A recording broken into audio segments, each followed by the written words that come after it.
Bonjour, bienvenue sur ma chaîne YouTube PP World, à bord de mon vaisseau spatial, dans mon cockpit de commande, pour parler des téléviseurs à définition 8K. J'insiste sur ce point parce que la définition 8K va continuer certainement en secteur professionnel, mais on parle bien des téléviseurs à définition 8K dans le grand public. C'est le thème de cette vidéo. Sachez également que le 8K est bel et bien une définition d'image. Ce n'est pas un format. Le format, c'est le 4/3 ou le 16:9 par exemple, mais la définition 8K, c'est une définition comme l'est également le 4/3, le Full HD, le 720p, ce sont des définitions d'image. Alors pourquoi est-ce que j'ai décidé de faire ce petit billet d'humeur ce matin en me levant? Parce que quand je fais la compilation de ce qui se passe à Las Vegas, il y a un truc quand même qui m'a choqué et j'ai pas eu le temps de vous en parler, je m'en veux. Du coup, je fais cette petite vidéo, c'est qu'à Las Vegas, excepté Samsung, il n'y a plus aucune marque qui propose des téléviseurs à définition 8K, puisque Sony a abandonné, TCL, veut pas non plus, LG, tout récemment, parce qu'ils viennent de le faire, ils ont également abandonné les téléviseurs à définition 8K, donc on se retrouve avec Samsung isolé dans le marché qui dit « Hey, moi j'en ai des téléviseurs à définition 8K », et Samsung toujours a du mal à arrêter des trucs, quelquefois quand ça va pas, il continue, et là il faut quand même se rendre compte des réalités, ça va pas du tout, ça va plus du tout. On va essayer d'analyser les choses ensemble. Pourquoi est-ce que les téléviseurs à définition 8K, c'est un échec? Pourquoi? Comment est-ce qu'on a pu en arriver là alors que tout le monde au début, et moi le premier, messieurs, dames, tout le monde a commencé à dire oui, alors la définition 8K c'est l'avenir et tout, parce que voilà. Alors je vais expliquer d'abord les choses. La définition 8K a été inventée notamment par les Japonais il y a 30 ans. C'est-à-dire qu'il y a 30 ans, les Japonais ont commencé à construire, entre guillemets, la définition 4K. Ils se sont dit, bah, tiens, c'est super, on va créer le 8K en même temps. Alors, comment ça fonctionne? On va résumer les choses. La définition Ultra HD 4K, c'est à peu près 8,3 millions de pixels affichés. Et la définition 8K, c'est 4 fois plus, c'est 33 millions de pixels. C'est le double de la définition, mais c'est 4 fois plus en pixels, parce qu'il y avait vertical et horizontal. Donc il y a 30 ans, messieurs, dames, les Japonais se sont dit, ah bah c'est super, la définition 8K, c'est voir l'avenir en grand. Pourquoi en grand? Parce qu'elle a été créée notamment pour les téléviseurs grande taille. Parce que ce que m'avaient dit les Japonais, donc il y a quelques années, vous avez les vidéos sur la chaîne, ils m'ont dit, voilà, la définition 8K, ça va être très très bien pour les téléviseurs au-dessus de 75 pouces. 75 pouces et plus. Dans ce cas-là, on va vers les 80, 83, 100 pouces, 110 pouces. 110 pouces. Donc, en effet, ils avaient créé ça en disant ouais, ça va être pour les très grands écrans. Donc le 8K, et nous le Japon, on va commencer à produire en 8K quand on pourra et tout. Et en effet, puisque la définition 8K donc a été, on va dire, partiellement poussée par Sharp à l'époque, a commencé à devenir effective avec la chaîne de télévision NHK au Japon, qui est une des plus grandes chaînes télé. Ils sont toujours novateurs, les premiers sur le Dolby Atmos, le Dolby Vision, ils sont fabuleux. Et la NHK, c'est dur à dire ça. Et la NHK justement a commencé à bosser à fond sur la définition 8K. Il faut savoir que moi, le premier téléviseur 8K que j'ai vu de mes yeux, c'était en 2013, sur le stand Sharp. C'était à la fois, je crois, à l'ISE ainsi qu'au CES de Las Vegas. C'est la première fois que je voyais vraiment un téléviseur grande taille en définition 8K, et je me suis dit, ah bah ouais, mais là c'est formidable, on dirait de la 3D, parce que la définition 8K, quand c'est capté en 8K et retranscrit en 8K, pas d'upscale, c'est vraiment fabuleux, parce qu'on gagne des plans en profondeur, on a quelque chose qui est presque 3D, tellement c'est génial. On ouvre la fenêtre de chez toi et on regarde dehors, c'est ça. La définition 8K, quand c'est bien traité. Justement, vous avez encore plein de vidéos sur la chaîne avec Sharp, avec le 8K, qui explique tout ce que faisait Sharp autour du 8K, parce que Sharp est à la fois sur le secteur professionnel et le secteur grand public, même si maintenant c'est plus le cas en 2026. À la base, ça partait d'une super bonne intention, on se disait, voilà, les téléviseurs vont grandir en taille, oh là là, 80 pouces, 100 pouces, il faut bien qu'en effet on dépasse l'Ultra HD 4K, sinon on verra trop les pixels et autres. À la base c'était ça dans leur tête, donc c'était quelque chose qui était louable. Mais que s'est-il passé sur le terrain? Que s'est-il passé? D'abord, pour compléter ce que je dis, il faut savoir qu'à l'IFA de Berlin, Samsung a lancé ses premiers téléviseurs 8K qui démarraient dès 55 pouces. Il y avait du 55 pouces en 8K, ce qui est pour moi une aberration totale. C'est-à-dire que Samsung s'est dit, on y va, on fout de la 8K partout, donc 55 pouces, 65 pouces, même dans les diagonales qui n'étaient pas du tout prescrites, entre guillemets, par la définition 8K en elle-même, qui allait exploser notamment sur les grandes diagonales pour éviter de voir un grossissement de pixels. Donc on avait beaucoup plus de pixels, on voyait moins la pixelisation, donc la grille de pixels était moins visible en 8K qu'en 4K. Mais Samsung... je dis j'y vais. Donc en 2018-2019, Samsung et LG ont commencé à foncer dans le tas en disant voilà, la définition 8K va arriver, on est dessus et tout, 55 pouces, 65 pouces et tout. Bon, bref, ça commençait à être l'offensive. L'offensive totale, ça signifie pas que le public en avait besoin. Parce que le problème vient de là également, c'est qu'on va analyser les choses ensemble pour expliquer cet échec. C'est que balancer un truc plein pot en disant tiens, Et prends, après tout, t'es le consommateur, tu vas acheter, on t'en balance partout. Mais est-ce que le public était demandeur de la définition 8K ? Non, non, non. D'abord, lui, il commençait quelque part à découvrir la définition Ultra HD 4K qui s'est imposée avec une très belle image. Hein. Il y a en effet les Blu-ray 4K, il y a le streaming en 4K quand c'est bien fait, c'est très très beau. Au moment où on commence à installer de façon d'abord douce et massive la définition Ultra HD 4K, voilà que les fabricants nous balancent le 8K. Je dis que la première erreur, c'était justement de balancer le 8K en même temps qu'on essayait de faire grandir le marché du 4K. Ça se fait pas. On balance pas deux fois des trucs différents alors que c'est tout simplement une définition d'image. On dit pas d'un côté, tiens, achète de l'Ultra HD 4K, mais attends, et oh, il y a mieux, hein. Il y a définition 8K, t'as 4 fois plus de pixels. Qu'est-ce qui se passe ? On a eu tort. On a balancé plusieurs faisceaux de communication en même temps, c'est-à-dire qu'on a commencé à tabasser le public avec l'Ultra HD 4K, et d'un autre côté, on balançait l'amulette du 8K qui vient du Japon, de la Corée du Sud. Ça, c'est l'avenir, et l'Ultra HD 4K, c'était pas l'avenir, peut-être. Donc déjà, je pense que les fabricants ont été un peu trop empressés à lancer des téléviseurs. C'est là qu'on va parler ensemble, parce que l'industrie a lancé les téléviseurs à définition 8K beaucoup trop vite. C'est-à-dire histoire de dire, tiens, on fait de l'innovation, voilà, King Kong et tout tremblement, on fait de l'innovation et on balance un truc immédiatement dont les gens n'avaient absolument pas besoin. Ils commençaient à découvrir l'Ultra HD 4K et en être très très contents en disant, ah ouais, c'est quand même mieux que le Full HD, c'est mieux que, voilà. Les gens étaient contents de l'Ultra HD 4K. Alors que s'est-il passé ? C'est tout simple. Les fabricants ont commencé à balancer massivement avec des messages de communication dingues la définition 8K dans un marché qui n'était pas du tout prêt à l'accueillir. Pire encore. Pire, et c'est là que les fabricants ont commis une erreur. Sur les télé 8K, ils ont balancé les téléviseurs 8K sans se soucier des sources. Sans se soucier des sources. Ils se sont dit, tiens, va y avoir des sources puisque nous on fait les produits. Non, ça n'a rien à voir. Il faut pas mettre la charrue avant les bœufs. C'est-à-dire qu'on balance les produits et on questionne après l'industrie pour savoir s'il va y avoir des sources dedans. On questionne Hollywood, on questionne le mastering, mais ça n'a jamais été prévu par le mastering cinéma ni Hollywood de faire de la définition 8K dans les salles. Ça n'a jamais été prévu à cette époque-là, pas plus que maintenant. Et pourquoi ? Messieurs, dames, et pourquoi ça n'a pas été prévu ? Parce que les cinémas numériques sont nés avec deux options, suivant les salles, les tarifs et autres. On a du 2K en mastering cinéma ou bien du 4K. Et les salles de cinéma sont prévues pour 2K et 4K. Ce sont les projecteurs qu'ils ont massivement.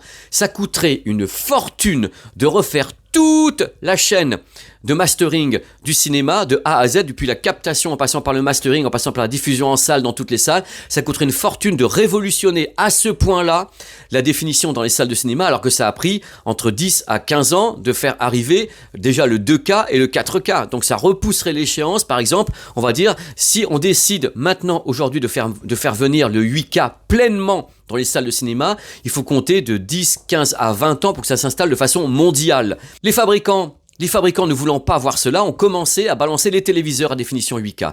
Et c'est là que le problème s'est trouvé. C'est-à-dire que les téléviseurs sont arrivés sur le marché. Ah, c'est super, je vais pouvoir acheter un téléviseur 8K. Oui, alors c'est super. Moi-même, j'ai fait des vidéos sur la chaîne pour tester les téléviseurs 8K. Et vous noterez que j'ai vite arrêté. Parce que je me suis dit, où sont les sources ? Où sont-elles ? Qui produit réellement en 8K à Hollywood ou dans le monde entier ? Le mastering se fait en 2 et en 4 et on va revenir là-dessus justement. Alors le problème, c'est qu'en effet, il n'y avait pas de source. Les fabricants se sont dit, ok, il n'y a pas de source, mais quand on avait lancé les premiers téléviseurs Ultra HD 4K, il n'y avait pas beaucoup de sources non plus. Donc ce qu'on fait, on fait un upscale. C'est-à-dire qu'on va commencer à vendre le fait que le téléviseur peut prendre un signal Full HD et Ultra HD 4K et en faire du 8K. Donc fabriquer des pixels avec des cerveaux électroniques, numériques et autres. Ils se sont dit, voilà, la façon de vendre les téléviseurs 8K, c'est de dire, t'as pas de source, nous on te la fabrique. C'est-à-dire qu'on prend ton signal qui est pas 8K et on te fait du 8K, donc de l'upscale qui est fait. Donc c'était la seule solution qu'ils ont eue à un moment donné, c'est de dire on va faire un énorme placebo, on va faire du Canada Dry, c'est pas de l'alcool mais ça peut avoir l'air de l'alcool quoi. Donc je trouve ça déjà inepte de faire ça, c'est-à-dire de balancer des téléviseurs partout avec des messages partout, les pubs, les machins, envoyer des tas de téléviseurs pour qu'on les teste. Nous les journalistes, on a quelque part été un petit peu pris de court aussi, on s'est dit puisque les téléviseurs arrivent, puisqu'on en parle un petit peu, ça veut dire que les sources vont arriver. Moi j'ai commis une erreur également en pensant que tout allait bouger, c'est-à-dire en effet, lancement téléviseur 8K, source 8K, je me suis dit ça va arriver, et j'ai commis une erreur. j'ai commis une erreur parce que ça n'a pas suivi d'un côté. Et pourquoi ça n'a pas suivi? Parce qu'il n'a jamais été question à Hollywood de faire du mastering en 8K. Par contre, la différence entre ce qui se passe maintenant avec les téléviseurs 8K qui s'arrêtent carrément ou presque et le 8K en réel, c'est la définition 8K en tant que telle, c'est que Hollywood et ailleurs, on continue à filmer en 8K. On utilise cette captation en 8K pour en faire après du 4K et du 2K, c'est-à-dire qu'on crop à l'intérieur, on a une très très bonne source à la base pour travailler un master en 4K, on a déjà directement une source en 8K pour la travailler. Mais après, on redescend en 4K ou en 2K suivant les films. Mais à la base, personne ne m'a dit, quand j'étais chez Sony Pictures ou chez Warner, on va faire la chaîne de production complète en 8K depuis la captation jusqu'à la diffusion, même en streaming. Le streaming est en 4K, demain matin, on m'a jamais dit chez Netflix, on va passer en 8K, il n'y a aucune raison de le faire, puisque n'importe comment, le cinéma numérique travaille en 2 et en 4. Et du coup, qu'est-ce qu'a dit Sharp et tous les Japonais? Oh, mais on est la NHK, on va commencer à faire des émissions en 8K. Ça veut dire quoi, produire en 8K en télé? Ça veut dire captation en 8K, donc caméra 8K sur les plateaux télé, avec mastering en 8K, et on envoie en 8K. Dans ce cas-là, en effet, ça fonctionne. Mais c'est ponctuel, c'est-à-dire qu'il y avait, je crois, quand j'ai commencé à en parler, il y avait à peu près 6 heures par jour qui étaient en 8K avec la NHK pour certains téléviseurs qui pouvaient les recevoir, mais le reste du monde, ils regardaient comme ça. Bah, qu'est-ce que vous faites? Nous, on est toujours en Full HD, on est toujours en 4K, nous, on prévoit pas de produire les émissions télé en 8K. C'est-à-dire qu'au final, on s'est retrouvé sur un marché qui était une peau de chagrin. On a commencé à voir grand, on va balancer des téléviseurs 8K, comme ça, le reste de l'industrie va suivre. Mon œil que ça va suivre. On peut pas obliger toute l'industrie du cinéma à produire en 8K pour faire plaisir aux Japonais ou aux Coréens du Sud. C'est pas comme ça que ça fonctionne, il faut que ce soit un élan commun. Il fallait qu'à la base, il y ait des gens à Hollywood ou ailleurs dans le cinéma qui disent on va produire en 8K. On va le faire de A à Z et pas uniquement la captation. Dans ce cas-là, on prévient nos partenaires au Japon, en Corée du Sud, en Chine et ailleurs, qu'on va lancer des programmes en 8K. C'est dans ce sens-là qu'il fallait le faire. C'est pas imposer les téléviseurs et pas s'occuper des sources. C'est exactement ce qui s'est passé avec la 3D. La 3D a été lancée parce que Avatar a fait un carton. Toutes les marques ont dit « Oh là, on va faire de la 3D, on pourra faire du fric avec. » Et qu'est-ce qui s'est passé? Eh ben la 3D au niveau des sources, ça a été la catastrophe. C'était la catastrophe. Il y a eu quelques programmes 3D qui étaient bons, quelques films en 3D qui étaient bons. Et à part ça, c'était la catastrophe. De ce fait, la 3D, ça s'est cassé la figure. De plus, il fallait mettre des lunettes et tout. C'est la totale, quoi. Donc, on fera un billet d'humeur là-dessus. Donc, c'est vraiment une question de contenu et de contenant. Là, il y avait le contenant, mais pas les contenus. Dans les deux cas, en 3D ou en 8K, c'est la même chose. C'est le même problème. L'industrie va trop vite. Ils veulent aller beaucoup trop vite. Ils veulent imposer des choses alors qu'il n'y a pas les sources. Il n'y a rien du tout. Il n'y a rien de prêt. La production n'est pas prête. Les réalisateurs sont pas prêts. Personne n'est prêt. Et on envoie les téléviseurs. Même chose, Dolby Vision 2. Dolby Vision 2 est lancé maintenant à Las Vegas. Il faudra attendre combien de temps pour avoir des sources en Dolby Vision 2? Alors qu'on sait que Canal commence juste à produire. Les autres sont en train de regarder. Ouais, ça va prendre des années. On balance d'abord les produits et après on se demande si les partenaires vont suivre. Mettez-vous autour d'une table, discutez et dites voilà, on veut lancer ça. Est-ce que vous êtes d'accord? Warner, Sony Pictures, Paramount. Je vous dis avec un accent anglais pour vous dire dans les commentaires que j'ai un accent de merde. C'est vrai, en plus Paramount et tout le tremblement. Et qu'est-ce qu'on va faire maintenant? Donc le truc, c'est que chronique d'un échec annoncé. Moi, j'ai vu le coup au bout de 2-3 ans, alors que j'étais à fond dedans. J'ai commis une erreur. Donc moi, j'ai commis une erreur. J'ai pas réussi à voir à quel point ça n'allait pas fonctionner du côté, dans tous les cas, des contenus. À ce jour, il y a une marque qui, à Las Vegas, annonçait des téléviseurs 8K. C'est Samsung qui continue. Oh, on y va. Mais malheureusement, il n'y a pas de source. Eux, ils disent bien sûr, on a un super upscale. On peut faire du 8K entre guillemets factice avec notre cerveau IA. On prend des sources Full HD. Hop, on les met en 8K. On prend des sources 4K. Hop, on les met en 8K. Mais c'est pas du 8K. C'est-à-dire, ça n'a jamais été du 8K. Il y en a pas. Il n'y a pas de source. Il n'y a pas de Blu-ray 8K. Il y en aura peut-être jamais. Il n'y a pas de streaming en 8K de façon massive. Le public est très content d'avoir de l'Ultra HD 4K, même sur un téléviseur 77 pouces. Le truc, c'est qu'on a créé quelque chose. Le public n'était pas demandeur. C'est-à-dire qu'on a devancé une demande qui n'existe pas. Et c'est souvent le cas dans l'industrie. On pense que le public va plonger. Donc on se dit, on va être massif et ils vont plonger. Jusqu'à preuve du contraire, c'est le public qui décide. C'est pas vous. Et n'oubliez jamais ça, ce sont les gens, c'est vous qui me regardez, c'est vous qui décidez si quelque chose va fonctionner ou pas. Vous avez décidé qu'au final, la 3D, ça n'allait pas marcher massivement, puisque les enquêtes consommateurs sur la 3D ont été catastrophiques dans tous les pays. Donc, Samsung, LG et les autres ont arrêté la 3D sur les téléviseurs depuis 8 ans maintenant. Ce qui se passe avec la définition 8K, c'est la même chose. On a fait des enquêtes consommateurs qui devaient être un moment de « Oh oui, peut-être », mais au final, les gens n'en veulent pas parce que, 1, ils n'en ont pas l'utilisation, 2, quelquefois, ils comprennent pas parce qu'ils sont très contents de leur téléviseur 4K. Mais pourquoi 8 et machin? machin, qu'est-ce que je vais faire de ça? Et en effet, l'Ultra HD 4K sur un bon téléviseur, ça fonctionne. Est-ce qu'il fallait pousser directement avec un truc à 4 fois plus de pixels en disant oui, maintenant l'avenir c'est le 8K? Non, l'avenir c'est pas le 8K tant qu'il n'y aura pas de source. Tant que le monde du cinéma travaillera en 2 et en 4 et avec du succès en plus. Quand on va dans une salle de cinéma qui est en 2K ou en 4K professionnel, hein, c'est pas nos débits à nous de 4K. Quand on est en pro, on n'a pas du tout les mêmes caractéristiques techniques. Hein. Quand on va voir un film en Dolby Cinema ou en IMAX qui est en 4K, c'est du 4K Pro. C'est une autre façon de faire et c'est un écran de 24 mètres. Hein. Donc on n'est pas sur un téléviseur OLED en 4K. Imaginez l'image de votre téléviseur OLED grossie sur 24 mètres. Vous allez voir la différence. Là on est en pro. Donc en professionnel, je n'ai aucun doute que la définition 8K va être utilisée de plus en plus massivement. Elle l'est déjà. On tourne les effets spéciaux en 8K sur des fonds verts pour pouvoir zoomer à l'intérieur et prendre au final du 2K ou du 4K. Il faut savoir déjà que les effets spéciaux à Hollywood, la plupart du temps, c'est du 2K. Le 4K, ça coûte une fortune. Donc le truc, c'est que même des captations qui sont faites en 8K, c'est ramené en 4K et effets spéciaux greffés dessus en 2K upscalés. Vous voyez où on en est? On en est là dans l'industrie. Pour le moment, il n'est pas question de balancer du 8K en production totale pour le cinéma, parce que c'est pas du tout à l'ordre du jour, parce que c'est pas une nécessité. Même chose, la définition 8K n'a jamais été une nécessité pour le public. L'industrie a mis la charrue avant les bœufs, et le résultat c'est quoi? Des millions de dollars de pertes, des gens qui ont des téléviseurs 8K qui ne peuvent pas nourrir de contenu 8K réel massivement, j'entends. C'est un échec. C'est un échec. En 2026, la définition 8K est un échec. Je veux dire, c'était déjà un échec il y a 3-4 ans. Hein. Moi, j'en parlais presque plus sur la chaîne. J'étais comme ça, je présentais des trucs. Je sais très bien que les gens qui ont des téléviseurs 8K peuvent les alimenter, même avec un smartphone. On peut tourner en 8K et mettre l'image 8K sur un téléviseur 8K. Oui, on peut le faire, mais la captation 8K d'un truc comme ça par rapport à ce qu'on peut faire en cinéma, c'est une sorte de 4K aménagé, quoi. Ce sont des smartphones. Donc le truc, c'est... Moi, je suis triste parce qu'au début, j'ai voulu y croire. J'ai voulu croire que l'industrie allait se remuer, j'ai voulu croire que tout allait être possible, j'ai voulu croire qu'en effet on allait grandir quelque part techniquement le spectacle, et j'ai eu tort. J'ai eu tort parce que ça n'a pas suivi.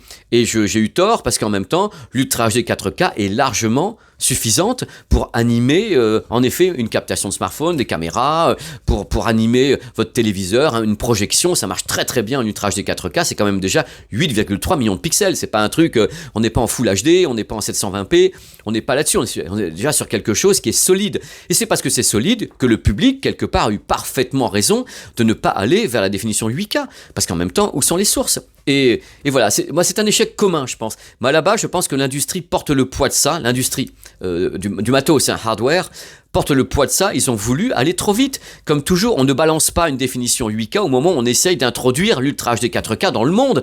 On fait pas ça en même temps. Non, on attend 10-15 ans si on veut faire quelque chose. On balance pas tout en même temps pour piéger le consommateur qui va rien comprendre et qui va trouver que 4 c'est plus petit que 8 et va prendre un téléviseur 8K dans lequel il n'y a rien à mettre dedans.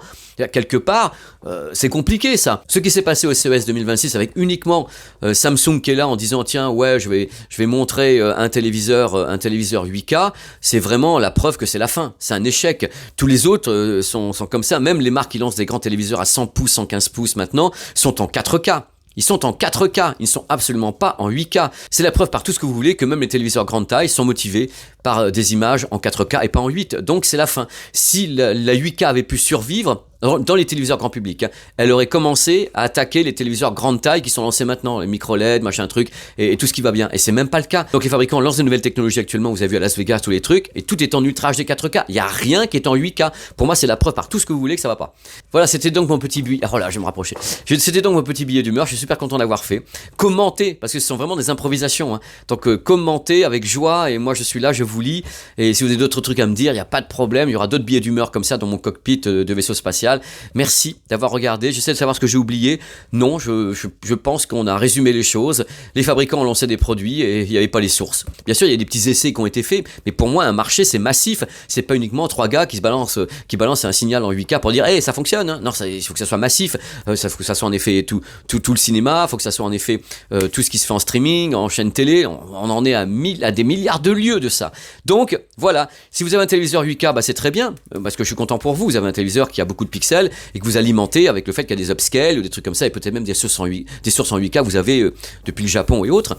Mais globalement, c'est compliqué. C'est compliqué. Et c'est une des preuves complémentaires au fait que l'industrie va beaucoup trop vite quelquefois et s'occupe pas des gens. C'est-à-dire ce qui compte, c'est le public, c'est quand même nous, c'est quand même vous. Donc balancer des tas de trucs de tous les côtés sans s'occuper de ce que les gens veulent réellement, devancer une demande qui n'existe pas, c'est compliqué. Je vous remercie d'avoir suivi ce billet d'humeur entièrement improvisé. Hein. Donc il va y avoir des conneries dedans, c'est sûr. Mais j'étais content de le faire. Allez, des bisous. À bientôt pour d'autres trucs, j'ai d'autres trucs à dire. Ah oui, c'est le retour des tests sur la chaîne. Il y a des tests qui vont se pointer.